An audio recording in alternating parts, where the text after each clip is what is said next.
God goes with me wherever I go. In the inner world or the outer world, God goes with me wherever I go.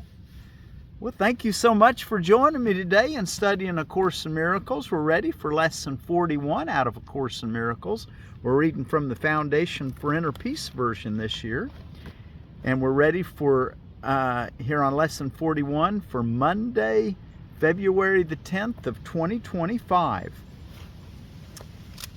God goes with me wherever I go.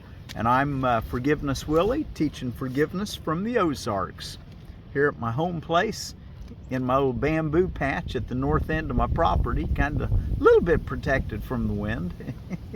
Kind of windy today.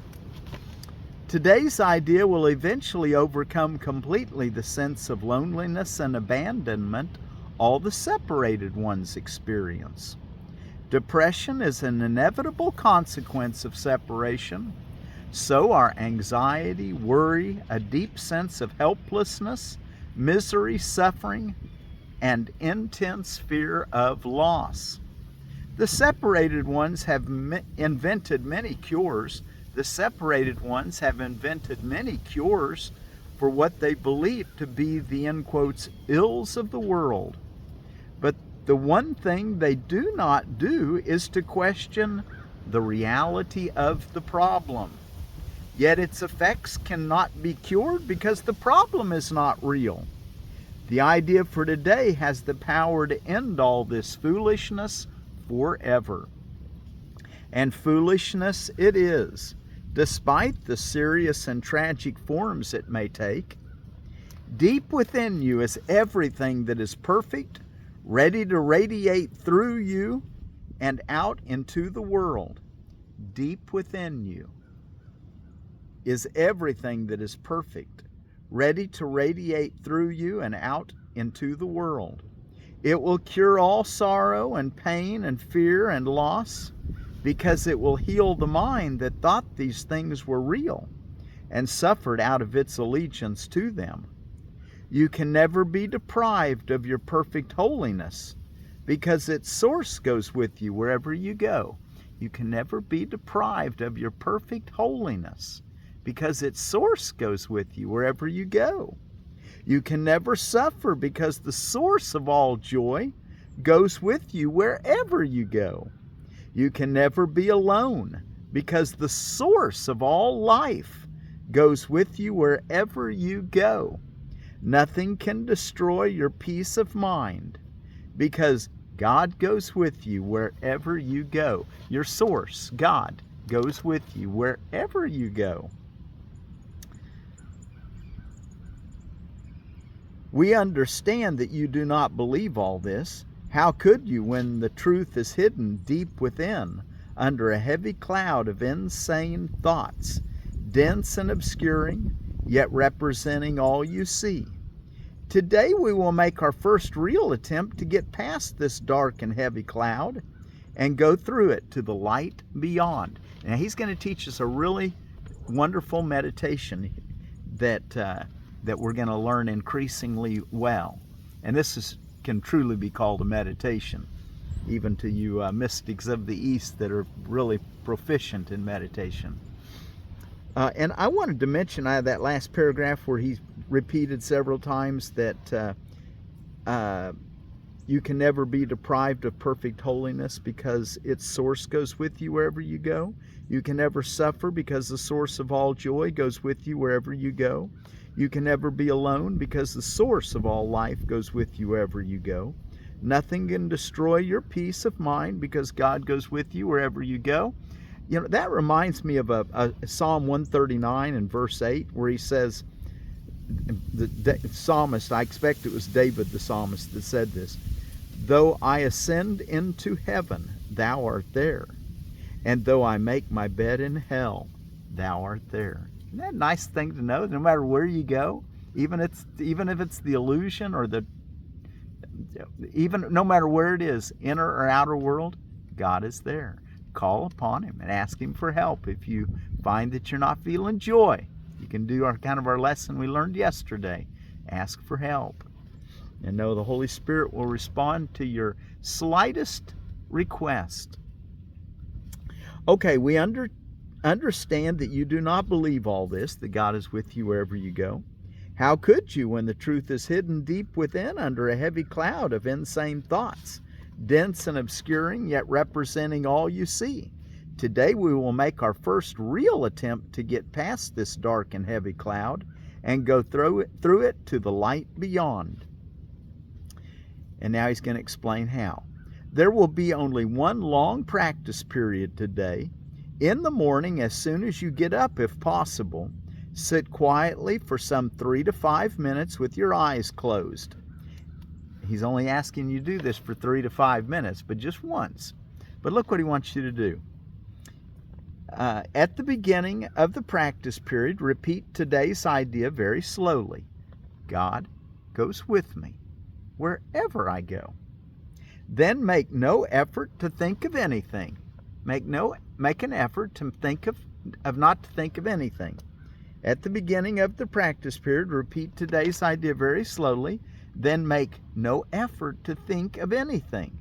Try instead to get a sense of turning inward, past all the idle thoughts of the world. Try to enter very deeply into your own mind, keeping it clear of any thoughts that might divert your attention. From time to time, you may repeat the idea if you find it helpful.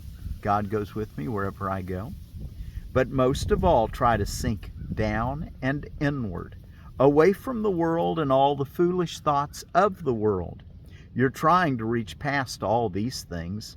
You're trying to leave appearances and approach reality.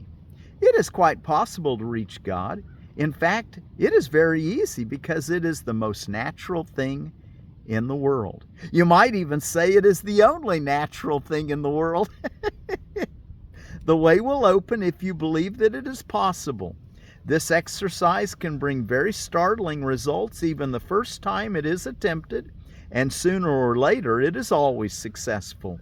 We will go into more detail about this kind of practice as we go along, but it will never fail completely. And instant success is possible. Look for it. Throughout the day, use today's idea often, repeating it very slowly, preferably with eyes closed. Think of what you are saying, what the words mean. Concentrate on the holiness that they imply about you, on the unfailing companionship that is in you, on the complete protection that surrounds you. You can indeed afford to laugh at fear thoughts, remembering that God goes with you wherever you go. You can afford to laugh at fear thoughts because God goes with you wherever you go. Remember that. Okay, chapter 6, the lessons of love.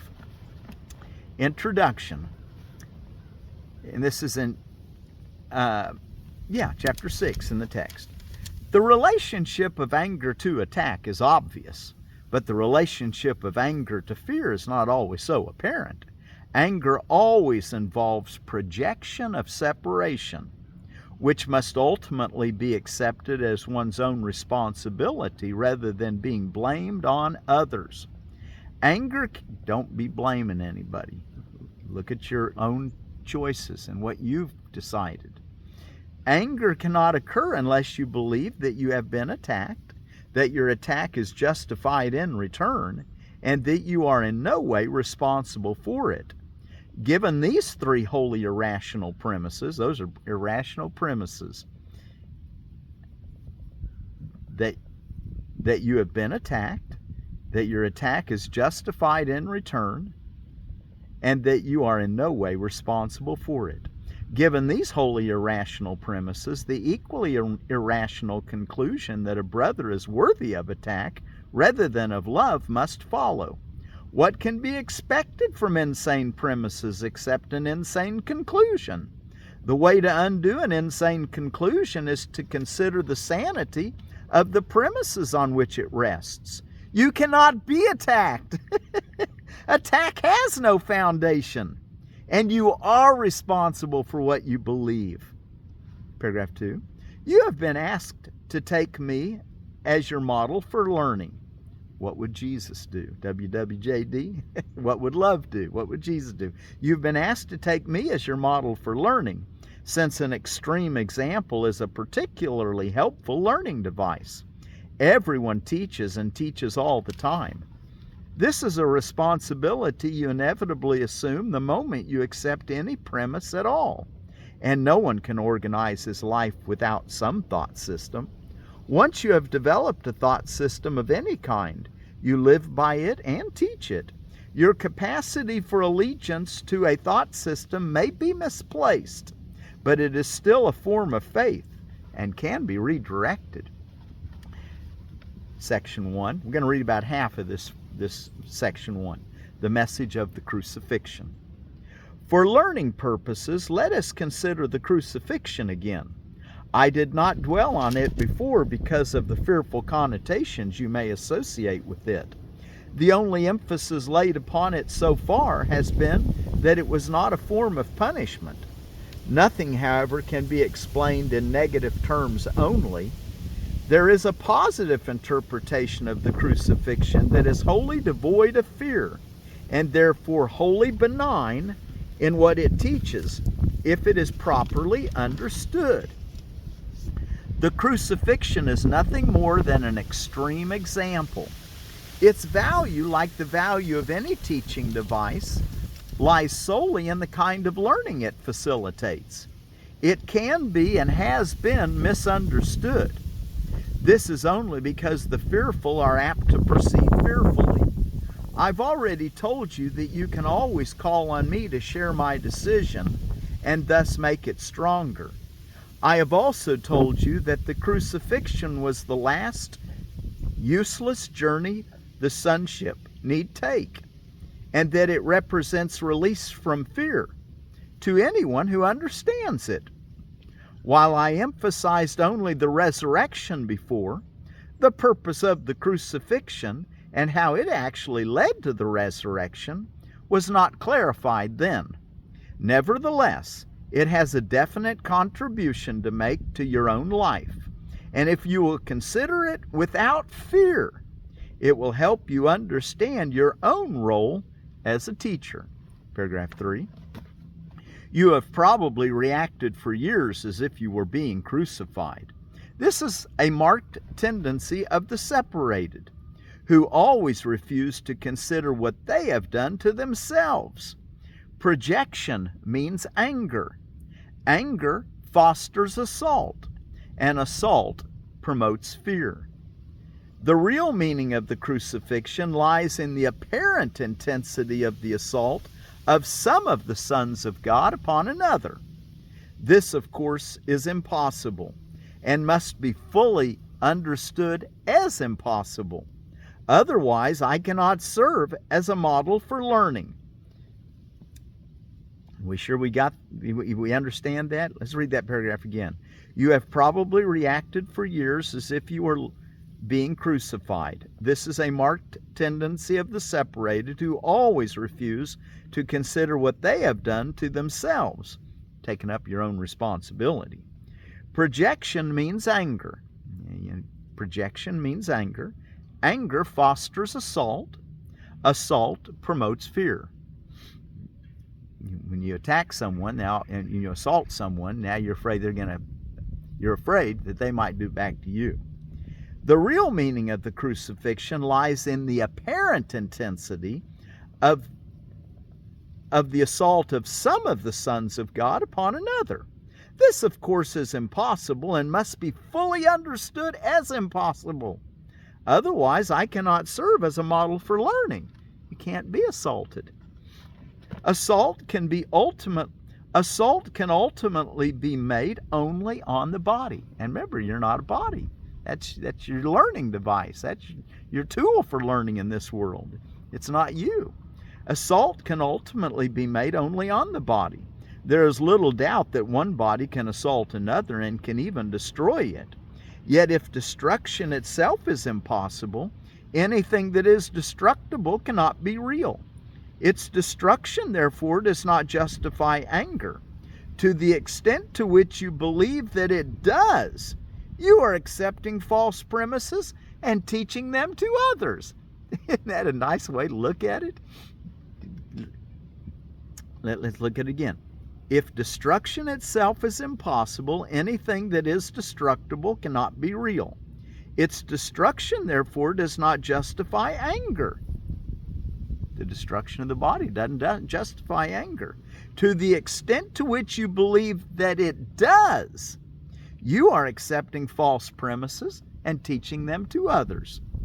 The message the crucifixion was intended to teach was that it is not necessary to perceive any form of assault in persecution, because you cannot be persecuted. If you respond with anger, you must be equating yourself with the destructible, and are therefore regarding yourself insanely. Whoa. I have made it perfectly clear that I am like you and you are like me, but our fundamental equality can be demonstrated only through joint decision. You are free to perceive yourself as persecuted if you choose.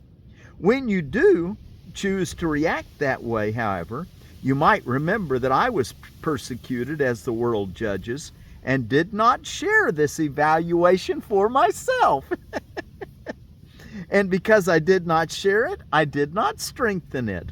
I therefore offered a different interpretation of attack, and one which I want to share with you. If you will believe it, you will help me teach it. If you will believe it, you will help me teach it. Paragraph 6. As I have said before, as you teach, so shall you learn. If you react as if you are persecuted, you are teaching persecution. This is not a lesson a son of God should want to teach if he is to realize his own salvation. Rather, teach your own perfect immunity, which is the truth in you, and realize that it cannot be assaulted. Do not try to protect it yourself, or you are believing that it is assailable. You are not asked to be crucified, which was part of my own teaching contribution. You are not asked to be crucified, which was part of my own teaching contribution, says Jesus. You're merely asked to follow my example in the face of much less extreme temptations to misperceive, and not to accept them as false justification for anger. There can be no justification for the unjustifiable. Do not believe there is, and do not teach that there is. Remember always that what you believe, you will teach. Believe with me, and we will become equal as teachers. 7. Your resurrection is your reawakening. I am the model for rebirth, but rebirth itself is merely the dawning on your mind of what is already in it. God placed it there himself, and so it is true forever. I believed in it and therefore accepted it as true for me. Help me to teach it to our brothers in the name of the kingdom of God. But first believe that it is true for you, or you will teach amiss. My brothers slept during the so-called agony in the garden, but I could not be angry with them because I knew I could not be abandoned. And you can read about that story of Jesus praying in Matthew chapter 26, verse 36 through 47. And the last paragraph we'll read today, 8. I am sorry when my brothers do not share my decision to hear only one voice, because it weakens them as teachers and as learners. Yet I know they cannot really betray themselves or me, and that it is still on them that I must build my church. And he's kind of quoting what he told Peter in Matthew chapter 16, verse 18. On you I must build my church. There is no choice in this, because only you can be the foundation of God's church. A church is where an altar is, and the presence of the altar is what makes the church holy. A church that does not inspire love has a hidden altar. A church which does not inspire love has a hidden altar that is not serving the purpose for which God intended it. I must found his church on you, because those who accept me as a model are literally my disciples. Disciples are followers, and if the model they follow has chosen to save them pain in all respects, they are unwise not to listen. Okay, let's see what we've got going on around the world today. I didn't find any major religious holidays. Not that there aren't any, I just couldn't find any. But in holidays and observances, they said it's all the news that's fit to print day, which is basically a saying of the New York Times, which was began in 1897. Children's Hospice Day. Our hearts go out to all those children that have terminal illness. Clean out your computer day. Clean out your computer day. Boy, go through your emails and delete stuff. I need to do that. Oatmeal day. The Avena sativa, and there are some wholeless oats. Oats kind of have that hull on them. It's kind of hard to eat if you don't get the hull off, but there are some wholeless varieties. And keep in mind, it's a grain. It's also World Pulse Day. Pulse are beans, peas, lentils. They're in the, the legumes that are in the Fabaceae family. And there's many genus and species of pulses. But the thing nice about them is that a grain and a pulse or a legume together, a bean, pea, together make a full protein. Because they each have complementary amino acids to build where you can get your essential amino acids. So keep that in mind if you're trying to move from a meat-eating diet to a vegetarian diet. Just make sure you eat plenty of grain, like beans and cornbread's perfect example. Okay, let's see what else we have, or maybe rice and soybeans or tofu. Lots of different combinations. Okay, it's Plimsoll Day. Plimsoll was he was a fella in England while the British Navy was so powerful back in the 1800s. And he wanted to make shipping safer, so he had a line on ships that he recommended people having on them. I don't know, and it was called the Plimsoll line. And what it was is if you were loaded so heavy that it were below the Plimsoll line, you were overloaded. So that the line on a ship that is long as you're above that line. I floated in a boat one time, I had a sailboat, and I was down in. It's a long story. I don't have time today, but we were below the Plimsoll line. We were looking out my daughter and I, Sarah, were out in the Gulf in Mexico. We were looking out the windows, and she came and she got me. She said, "Dad, look at this. Do you think the water's supposed to be above the windows down in the cabin?" And I said, "We are overloaded, sweetie." Okay, so we went anyway. Be aware. The Plimsoll line. Umbrella Day. I've got an umbrella around me and it started sprinkling. I hope we get done before I get poured on.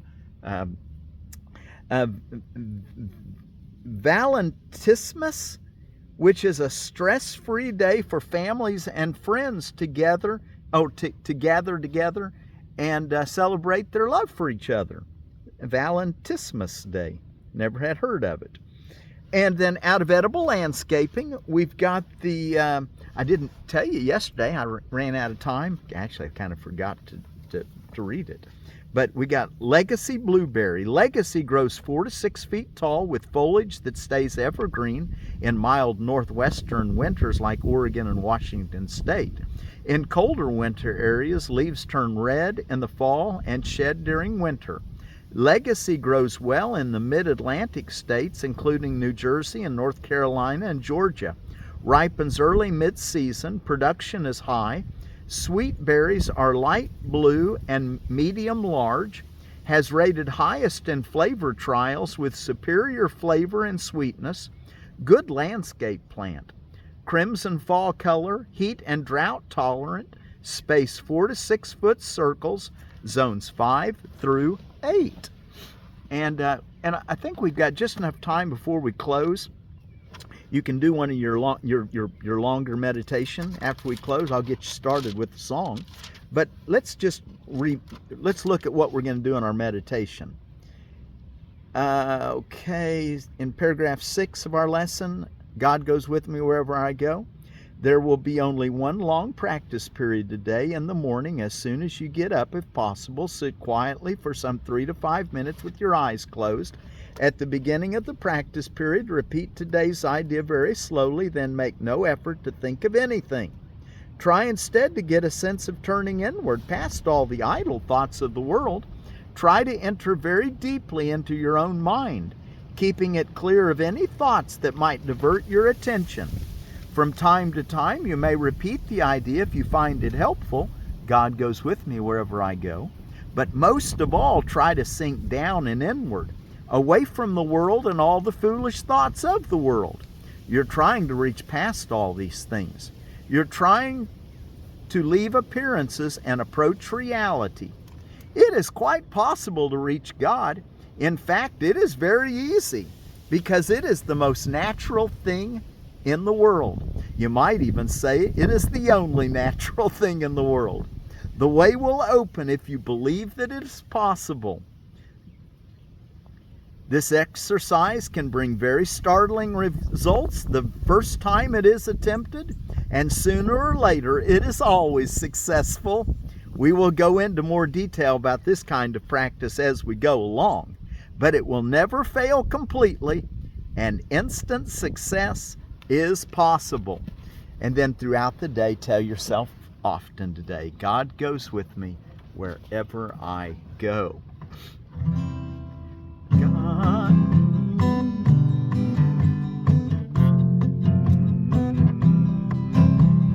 God goes with me wherever I go.